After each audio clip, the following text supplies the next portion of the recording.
Good morning. Welcome back to the Broadcast Retirement Network. This is BRN Weekly for Saturday, July 27th, 2024. And our top story today, a sharp sell-off.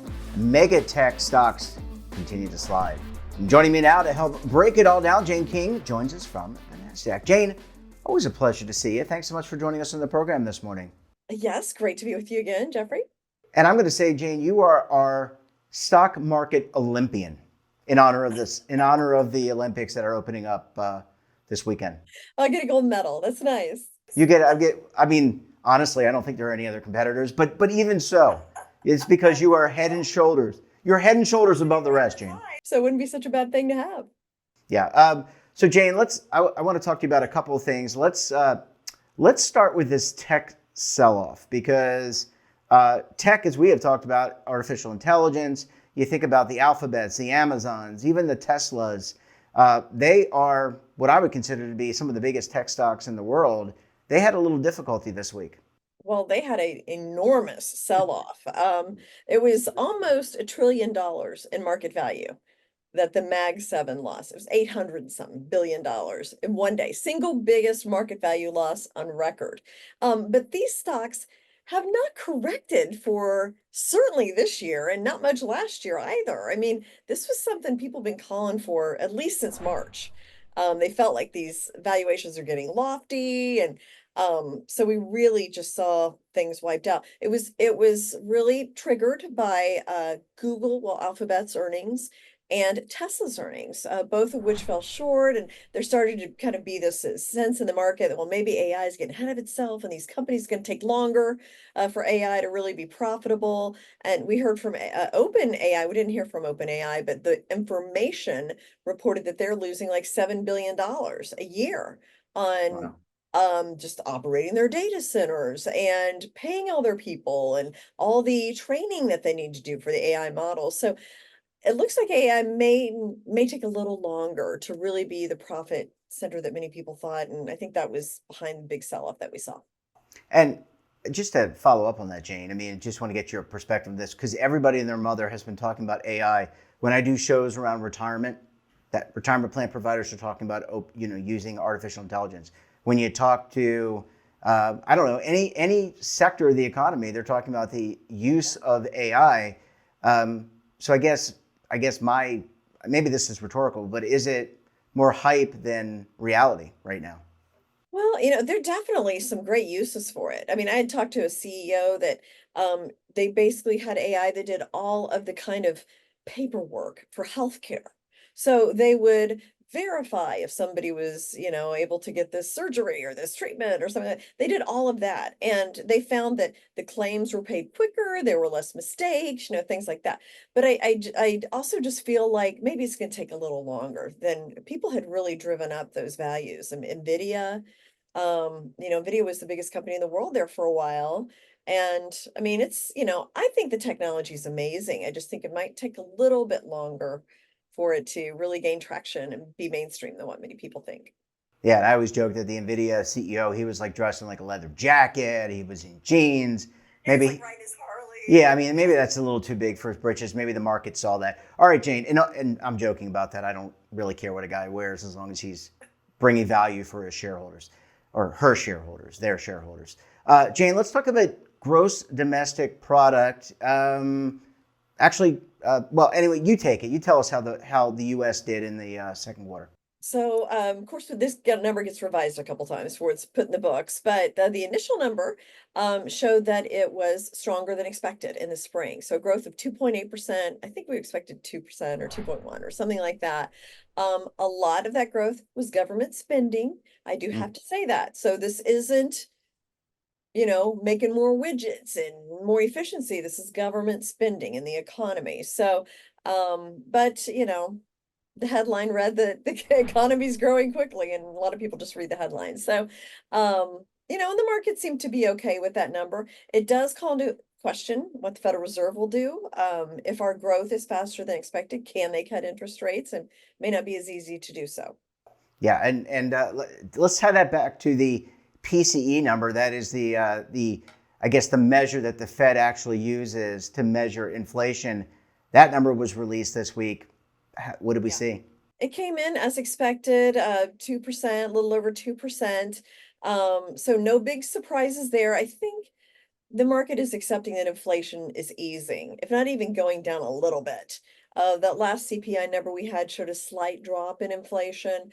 But we're going to watch these very, very closely. We've got the Fed meeting coming up, and then we've also got the election. Yeah, And that's getting really interesting. yeah. Let's just finish on that. I don't want to talk about the politics. I'm so tired of politics. If people want to watch that, go tune into your favorite news network, and you can get that all day long.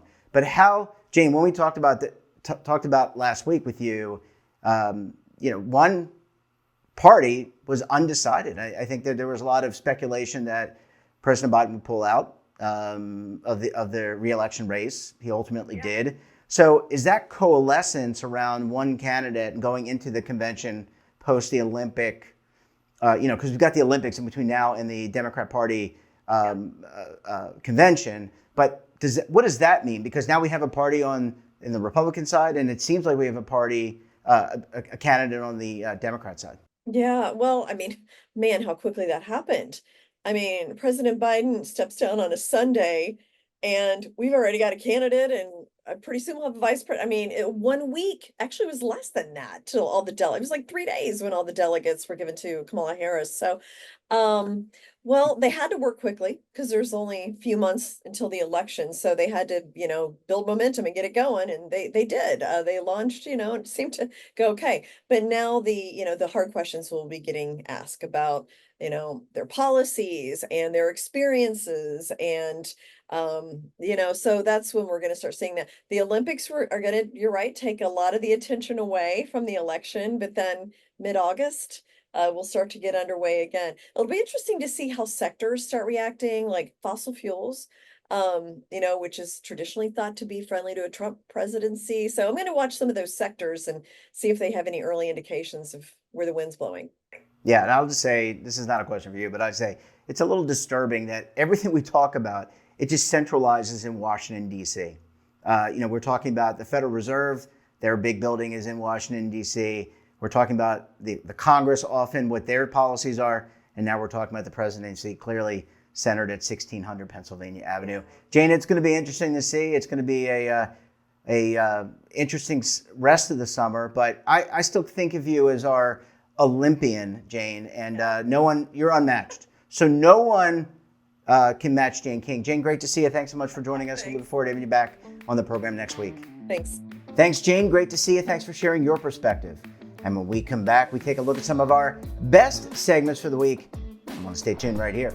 BRN Weekly.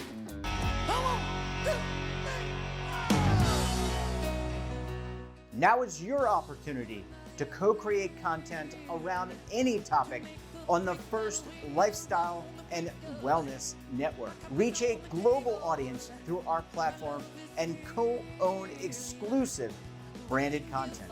All of our programs are available on demand and also as audio-only podcasts, so you can take us on the go. Broadcast Retirement Network, available anytime, anywhere, and on any device. Welcome back. It was another great week of programs with great topics and, of course, great guests. We kicked off the week with a look at how 40% of all cancer cases and half of all deaths are related to modifiable behavior. Let's take a look. That's right. I mean, that's what the important finding in this study is that many of the risk factors for cancer are controllable.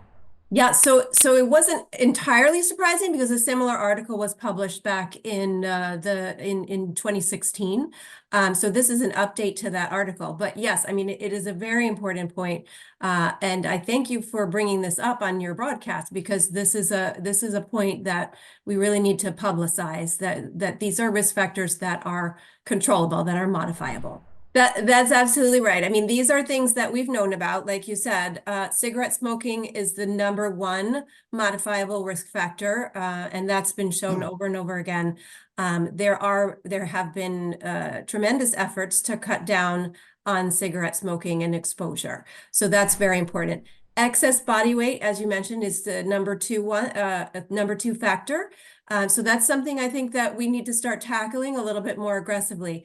Excess body weight, people always think of, associated with heart disease, joint disease, but it is associated with cancer, with specifically, certain types of cancer, like colon cancer, like breast cancer, and endometrial cancer. So that's something I think is the next modifiable one. The vaccines, like you mentioned, those are sort of more rare. Viral diseases are more rare causes of cancer, but very easily preventable with a simple vaccine. So absolutely, we need to highlight all of these aspects. Yes, absolutely. I mean, I always tell people it's much better not to get cancer than to get cancer and have to treat it. So you absolutely want to tackle these things as early as possible, and know, be aware of them and do what you can to prevent the cancer from even happening. Next up, we discussed how to rein in rising auto insurance rates. Let's take a look.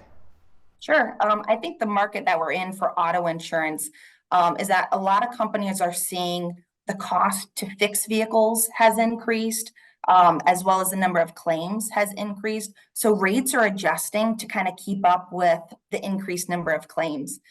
So we're seeing a lot more people shopping for auto insurance to make sure, one, that they've got the right coverage in place, but they're wanting to see what else is out there compared to the current company that they're with. Yeah, combination of both, right? Because with like the new vehicles, what we're seeing is, yes, they are safer, right? Because of all the safety features that they have, which is fantastic.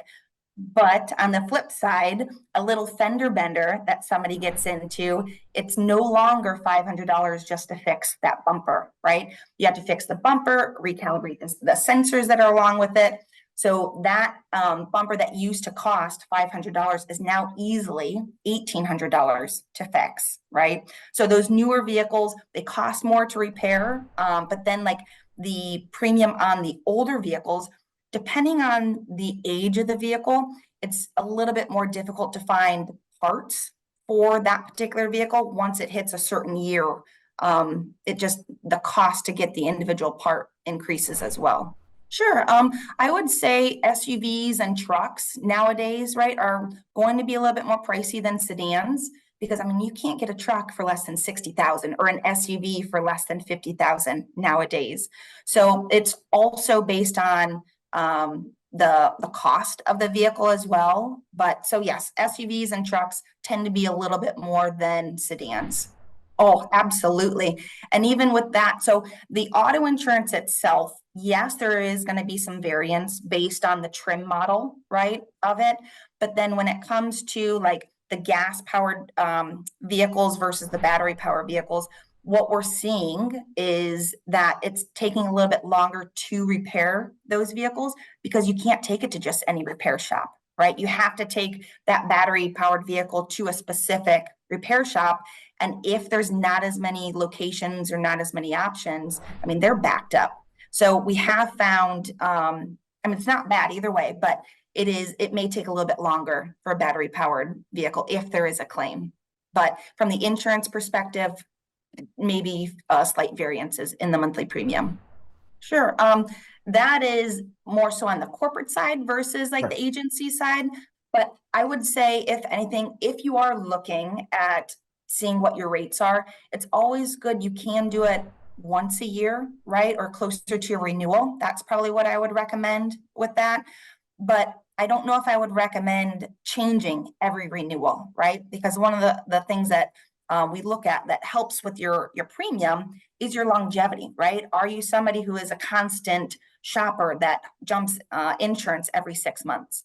Or do you have longevity with a company to where you're with them for longer than 1, 3, 5 years? So that is one of the factors when it comes to the rates of your auto premium. But when it comes to the rates for the state, that is something that's done on the corporate level. And that wraps up this episode of BRN Weekly. Have a topic of interest, someone you think we should talk to?